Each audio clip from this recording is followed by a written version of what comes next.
제가 오늘 설명할 내용은 개인회생 주의사항, 여러분께서 변호사 사무실을 방문해서 개인회생에 대해서 또는 개인 파산에 대해서 알아보기 전에 이 정도는 자가 진단을 한번 해보시면 큰 도움이 될 것이라고 생각하는 부분들을 미리 정리해 봤습니다. 개인회생을 상담하기 전에 어떤 부분을 먼저 주의해야 하는가? 자, 첫 번째, 회생과 파산의 차이에 대해서 먼저 이해를 하셔야 됩니다. 자, 여러분이 채무가 1억이 있다고 가정을 했을 때 개인회생 같은 경우는 8천만 원은 탕감을 받고 2천만 원은 변제를 하는 것인데 그 변제를 36개월 동안 나누어서 하는 것입니다. 물론 2천을 변제할지 4천을 변제할지 변제율은 개인에 따라서 다릅니다. 그리고 파산 같은 경우는 일부 변제가 없이 1억 원 전액에 대해서 채무 탕감을 받게 됩니다. 회생보다 훨씬 큰 탕감을 받게 되는 거죠. 그 대신 파산은 재산을 소유할 수가 없기 때문에 자기의 집이나 차나 여기에 대해서 법원에 관수를 해서 파산 관제인이 그걸 팔아서 채권자에게 나누어 준다, 빚잔치를 한다, 이런 개념으로 이해를 하시면 됩니다. 그래서 개인회생과 파산의 차이를 비교해 보시면 직업이 있는 사람은 개인회생을 하시면 되고 직업이 없는 무직은 파산을 하시면 됩니다. 방금 개인회생 같은 경우는 물론 아주 일부만 변제하는 것이긴 하지만 어찌됐건 변제를 하기는 하는 거잖아요. 그러니까 직업이 있는 사람이 해야 하는 것이고, 파산 같은 경우는 방금 보셨지만 변제가 전혀 없잖아요. 직업이 없는 사람이라는 것을 전제로 하는 것이죠. 여기서 월급 50만원, 60만원 번다. 그것은 직업이 없고 무직이다. 이렇게 볼 수 있습니다. 다만 무직이라고 무조건 모든 채무를 다 탕감해주고 파산을 해주는 게 아니라 면책을 해주지 않는 면책 불허가 사유가 있으니까 그것은 저의 면책 불허가 사유 영상을 참고해 주시기 바랍니다. 자, 개인회생 주의사항 두 번째, 직장이 있는지 확인을 해보시기 바랍니다. 법원이 만들어 놓은 기준을 보시면 계속적으로 반복적으로만 일을 하고 있다면 아르바이트든 파트타임이든 비정규직이든 일용직이든 개인회생을 할 수 있는 조건에 충족이 됩니다. 다시 말해서 내가 출근을 계속적으로 반복적으로 매일매일 나가거나 아니면 주 4일을 가더라도 일정하게 나가준다면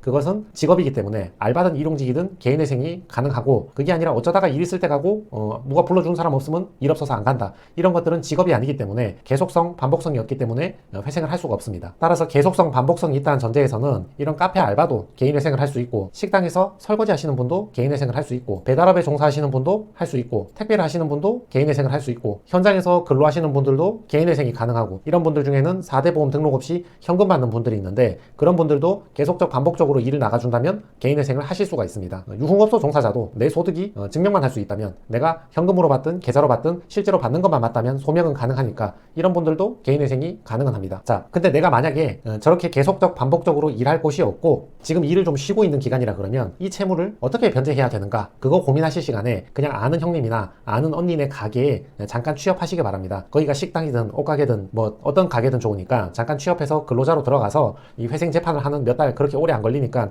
그 기간 동안만이라도 거기에 종사해 주시기 바랍니다. 그러면 개인회생이 가능합니다. 자, 세 번째 주의사항, 재산보다 채무가 많은지 지금 한번 확인해 보시기 바랍니다. 이게 너무나 당연한 소리지만 내가 가지고 있는 재산보다 빚이 더 커야지, 그래야지 개인회생을 해주든 개인 파산을 해주든 법원에서 인가를 내려준단 말이죠. 만약에 내가 재산이 더 많은 사람이면 법원 입장에서는 이 사람의 채무 탕감을 해줄 이유가 없잖아요. 이거는 법원이 만든 기준을 떠나서 상식적으로 말이 안 되잖아요. 재산이 더 많은 사람인데 채무 탕감을 왜 해줍니까? 재산은 내가 갖고 채무는 다 털어달라는 겁니까? 그건 안 되겠죠. 그러니까 재산보다는 채무가 많아야 됩니다. 예를 들어서요, 어떤 사람이 예금이 2억이 있는데 내가 빌린 채무가 1억이 있어. 그러면 재산 2억이 채무 1억보다 크잖아요. 그럼 이런 분들은 개인회생을 하실 수가 없는 거죠. 근데 방금 그런 경우는 잘 없습니다. 왜냐하면 예금이 2억 있으면 대출 1억을 갚았겠죠. 회생 알아보러 안 오셨겠죠. 대부분은 팔리지 않는 부동산, 오래된 빌라, 이런 데서 문제가 많이 생깁니다. 여기를 봅시다. 내가 빌라가 시세가 2억짜리가 있는데 담보대출이 5천만 원밖에 없는 거예요. 그러면 나의 순자산은 1억 5천이 되잖아요. 근데 내가 은행 채무하고 카드 채무 합쳐서 1억 원이 있어. 그러면 재산은 1억 5천이고 채무는 1억이니까 이런 경우에는 재산이 채무보다 더 크잖아요. 그럼 이러면 이제 이 상태로는 개인회생이 안 되는 거죠.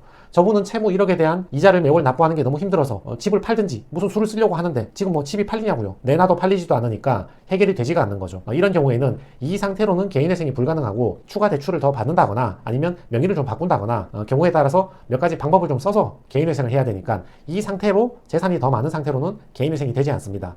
그러니까 내가 재산보다 채무가 많은지 다시 한번 확인해 보시기 바랍니다. 네 번째 주의사항, 변제금 계산 방법. 내가 얼마의 변제금을 내게 될지 미리 한번 계산해 보셔야 됩니다. 변제금 계산 방법을 간단히 적어보면 이렇습니다. 내가 월급을 180만 원을 받으면 내가 한 달 동안 먹고 살아야 하는 필수적인 생계비 125만 원을 제외하고 남는 55만 원을 매월 변제를 해야 됩니다. 저 55만 원을 매월 한 번씩 36번 내면 3년 동안 변제를 하게 되는 것이죠. 그걸 변제하고 나면 나머지 채무는 전부 탕감받는 것입니다. 내가 월급을 250만 원 받는데 배우자가 무직이라면 2인 생계비, 나하고 배우자가 최소한도로 한 달에 먹고 살아야 하는 비용 210만 원을 빼고 남는 40만 원 저걸 가지고 변제금을 내는 것입니다. 40만 원을 36개월을 내고 나머지 채무는 다 탕감받는 것입니다. 내가 월급이 300만 원인데 배우자가 무직이고 아주 어린 자녀가 있다. 그렇다면 나, 배우자, 자녀 3인 생계비 260만 원을 빼고 매월 40만 원씩 3년을 납부하시고 나머지 채무는 탕감을 받게 되는 것입니다. 자, 저기서 방금 머리수에 따라서 빼는 비용이 다르잖아요. 그걸 부양가족의 생계비라고 하는데 당연한 얘기지만 내가 부양해야 되는 가족 수가 많을수록 많이 빼주겠죠. 그래서 변제금이 더 낮아지게 됩니다. 다만 배우자의 재산이나 소득에 따라서 그리고 자녀가 미성년인지 성인인지에 따라서 또는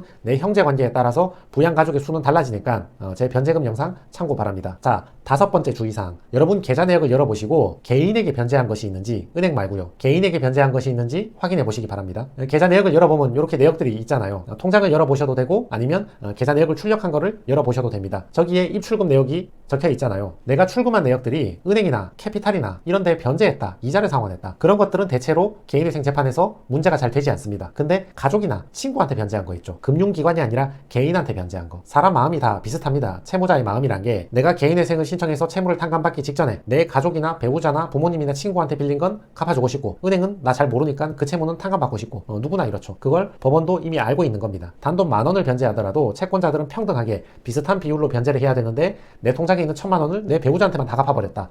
이걸 보고 편파 변제라고 합니다. 저게 정당한 이유가 없다면 변제금을 상승을 시킵니다. 여러분은 계좌 내역에서 금융권이 아닌 개인에게 변제한 것이 있는지 확인해 보시고 변제에 정당한 이유가 있는지 그걸 한번 살펴보셔야 됩니다. 자세한 사례는 편파 변제 영상을 참고해 주시기 바랍니다. 자, 6번째 주의사항.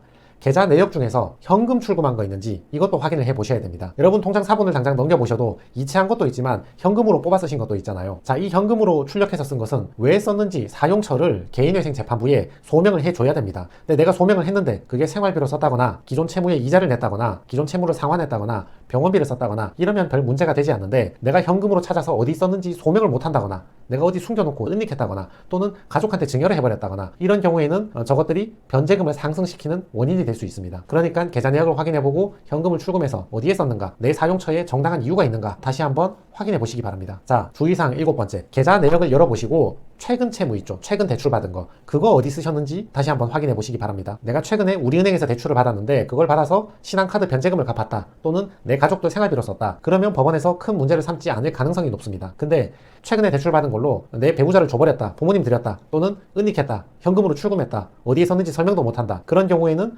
변제금이 상승될 우려가 있습니다. 그러니까 가족한테 줬다면 왜 줬는지, 왜 줄 수밖에 없었는지 이런 정당한 이유가 있는지를 지금 한번 살펴보시기 바랍니다. 이것도 자세한 사례는 제 최근 채무 영상을 참고하시기 바랍니다. 그래서 여러분들께서 변호사 상담을 받기 전에 개인회생을 신청하시기 전에 주의사항이 7가지가 있습니다. 다시 한번 체크해 보시기 바랍니다.